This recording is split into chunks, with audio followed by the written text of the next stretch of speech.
How to fix Instagram invalid parameter error. Hi everyone, this is Kate and welcome back to another video, and on today's video we will see how we can fix Instagram invalid parameter error.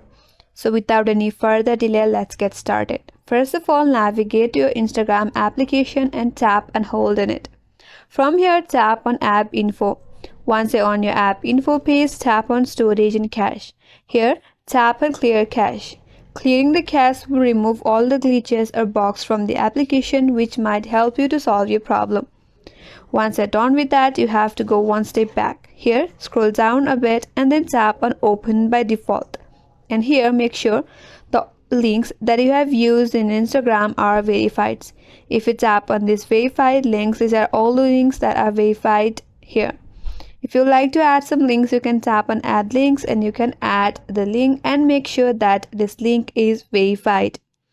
After you do that, your problem will be solved, and that's the way to fix the invalid parameter error on Instagram. That's all for this video. Hope this video was helpful. If you're new to our channel, consider subscribing. Thanks for watching and stay tuned for more videos.